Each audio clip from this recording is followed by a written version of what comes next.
Hello everyone, it's me, Char.3, and today I'm going to continue reading Lost in a Book, Chapter 3.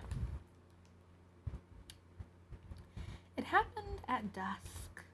Belle remembered it so clearly. "I have a surprise for you," the beast had said in his usual brusque tone. Belle had just come in front feeding her horse. Belle had just come in from feeding her horse Philippe, and was standing by the kitchen's back door shaking snow off her cloak. She'd taken one look at him, at the scowl on his face and his clenched paws, at his awkward stance, and said, "No, thank you." The beast had blinked. Taken aback by her refusal, his scowl had deepened. "I said I have a surprise for you." "And I heard you," Belle had replied. But I've had enough surprises to last me a lifetime, including cold, dark cells, packs of wolves, and tantrums." Tantrums, the beast had sputtered. "I can't believe how can you say that wasn't a tantrum? And it wasn't my fault. I told you not to go to the West Wing. I told you." Belle had given him a sidelong look. "You're right. What was I thinking? What was I thinking? You'd never throw a tantrum. Now, if you'd excuse me, I need to hang up my cloak." Things had been strained between Belle and the beast ever since she'd gone to the West Wing in search of answers. A single rose had made her a captive, and she wanted to know why. When she asked the servants, all she got were evasive replies from the beast. She got nothing at all. "Fine," she'd thought. "If no one will give me any answers, I'll find them myself." The West Wing was the beast's private dominion. He'd forbidden her to venture there.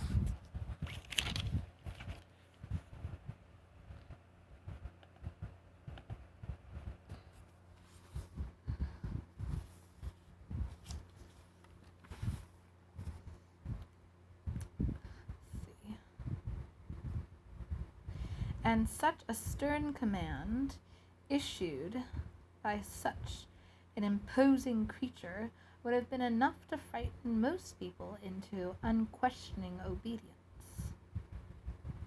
But Belle was not most people. She questioned everything, and was obedient to only one thing, her heart. It had been dark in the beast's chambers, but Belle's eyes had soon adjusted. As she'd moved through the once beautiful rooms, she'd seen that all the fine furniture they contained had been broken. The costly bed hangings shredded, the gilt mirrors smashed.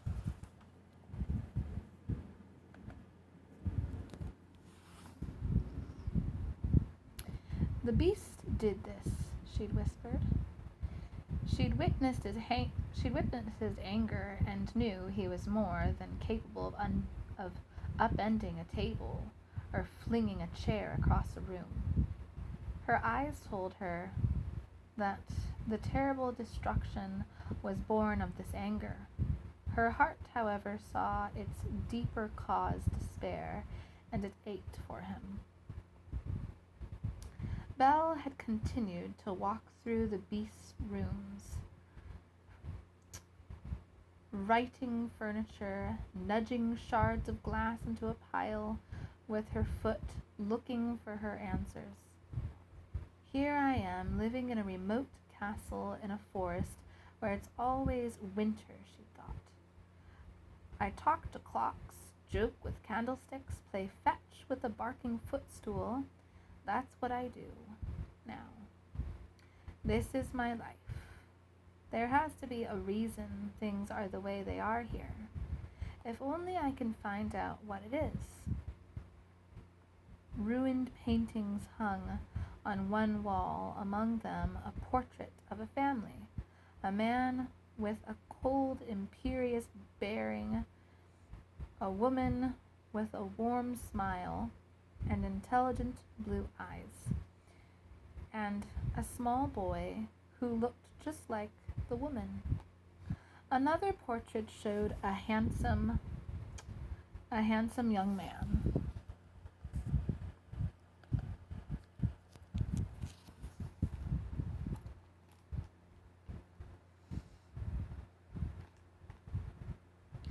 Blue-eyed, just like the boy.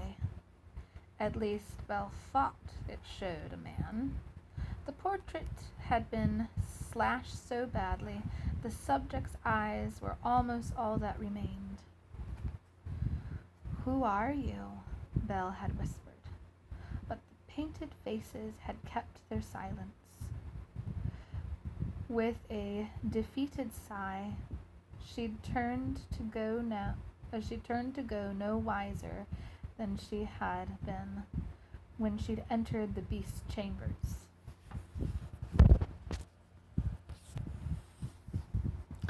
And then she'd seen it, a single red rose.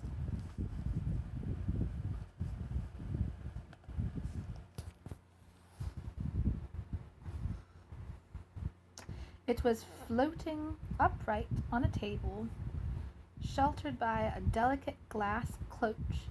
Its head was drooping, and several of its petals had fallen to the table. Belle had walked over to it, bent down, and peered through the cloche. As she'd watched, another petal dropped. Mesmerized, she lifted the glass to get a better look at the flower. That's when the beast had discovered her.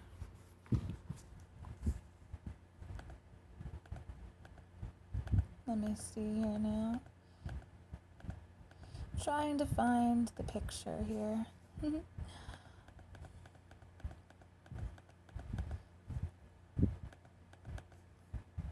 Oh dear. Sorry, just a second.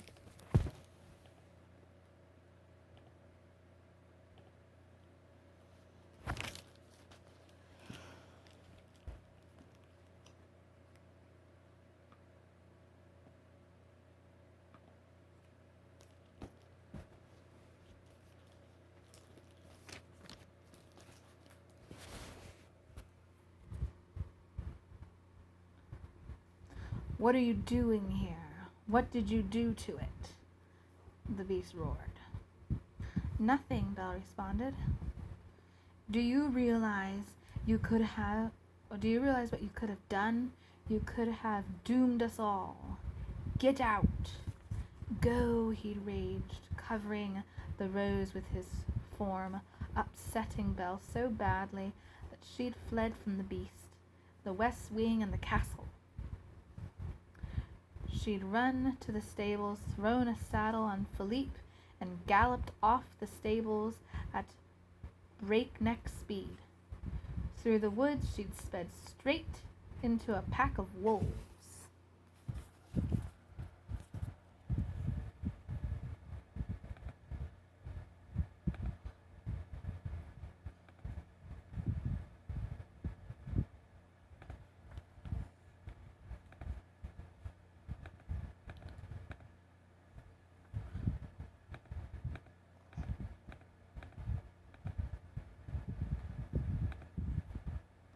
Just a second.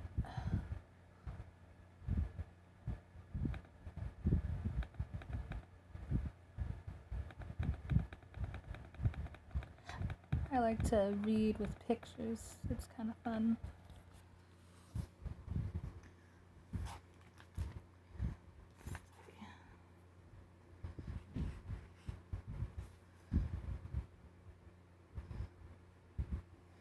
The vicious animals would have killed her if not for the beast. She tried to fight them off, but there were too many.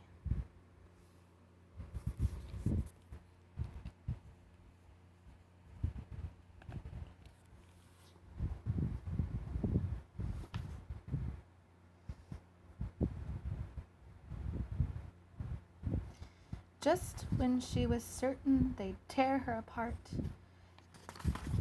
the beast came charging out of the woods and driven them away, but not before they'd wounded him badly.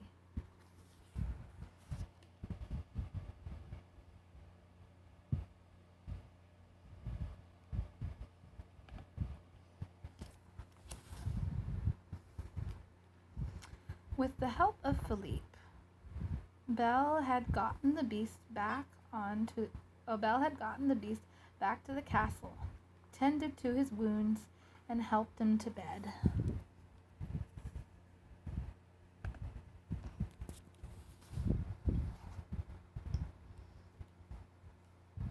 She'd still been upset, though, and as the beast had slept fitfully, tossing and turning, she'd asked Mrs. Potts how she and the other servants could stand by the beast when he behaved so badly. Because he has a good heart, Mrs. Potts had said. Belle had given her a look of disbelief. Are we talking about the same beast? She'd asked. Mrs. Potts had chuckled, sadly, and then she'd sat Belle down and told her the beast's story. He had been a prince, the son of a wealthy and powerful man, she'd said. His mother, who was kind and gentle, died when he was still only a child.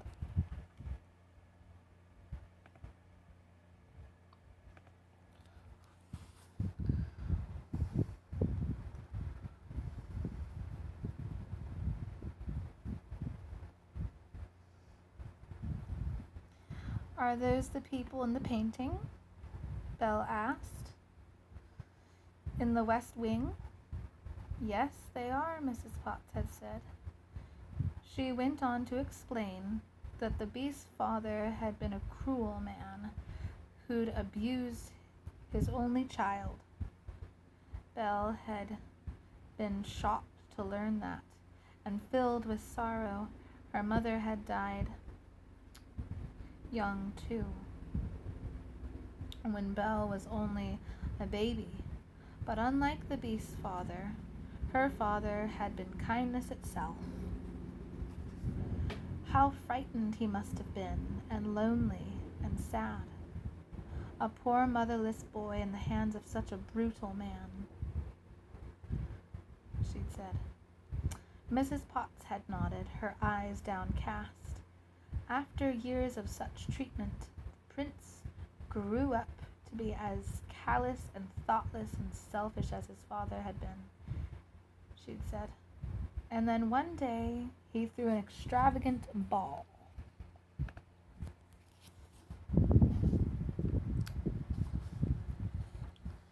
And invited the most beautiful ladies of the realm to attend. In the midst of the dancing, a beggar woman entered the ballroom.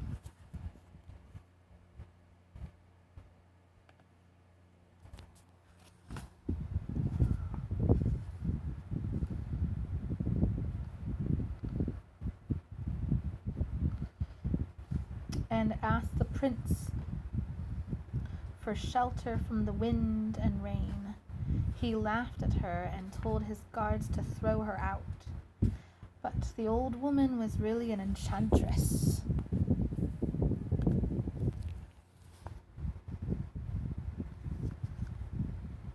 She cursed the prince, turning him into a beast. She cursed us, his servants, too. And from that day on, we've been like this, unable to go back to our old selves and our lives. I'm so sorry, Mrs. Potts, Belle said, her heart sick. for her friend. So am I, child, so am I.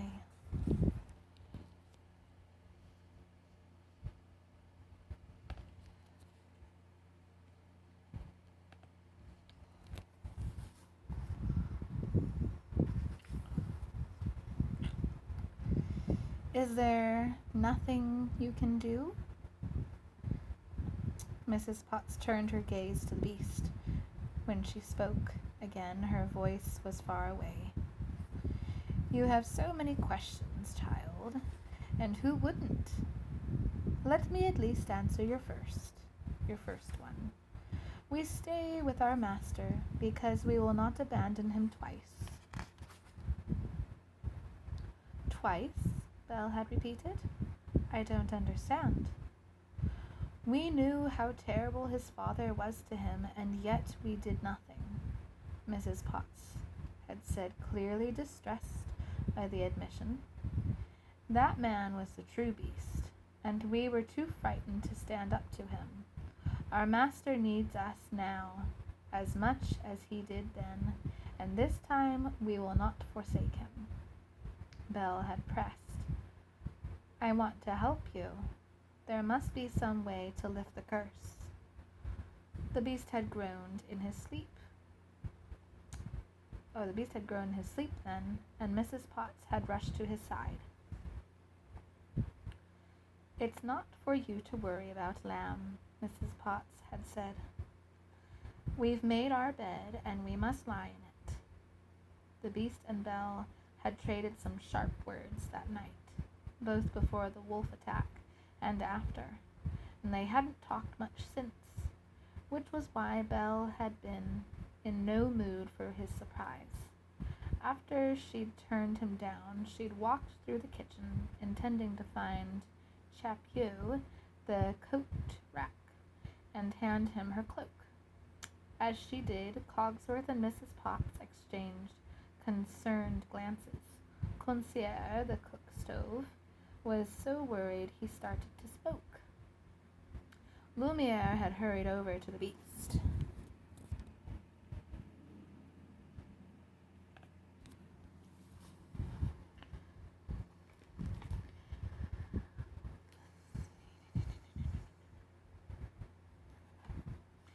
Cupping a hand to his mouth, he'd leaned in close.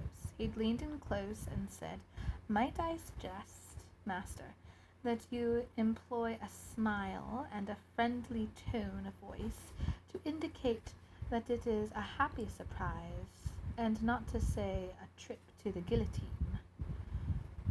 His words had been spoken in low tones, but Belle had heard them nonetheless. Sound carried in the vast kitchen with high, vaulted ceilings. The beast had cleared his throat.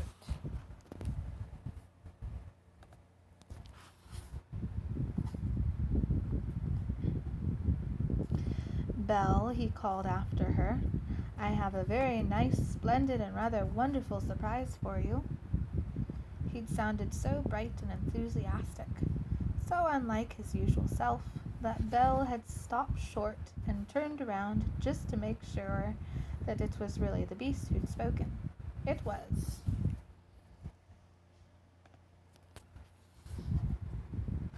He'd been standing right where she'd left him, smiling at her, or trying to. The expression had more closely resembled a grimace, and had made him look even fiercer than he usually did, despite the fact that he'd taken care of his appearance and was beautifully dressed. He'd been wearing a linen shirt, a ruffled cravat, and a coat made of silk. A pair of fierce black horns swept back from his temples. Fur covered his face and body, and hair like a lion's mane cascaded down his back. His paws were massive, his claws long and sharp. He was tall and powerfully built, but the most arresting thing about him. The beast was not his size or his strength, it was his eyes. They were not golden like a tiger's, or deep brown like a bear's. They were a clear, piercing blue, as deep as a mountain lake, and every bit as unfathomable. Like all wild creatures, the beast guarded his gaze, wary of making eye contact or revealing too much. "It is nice, Belle, I promise," he'd said. "Won't you at least come and see it?" Something about his expression, hopeful and helpless at the same time, had softened Belle. He's trying, she thought. They all are. Should I? Not yelling or roaring or growling, she'd warned. The beast had nodded solemnly. He'd held out his paw. Belle had stared at it, deliberating.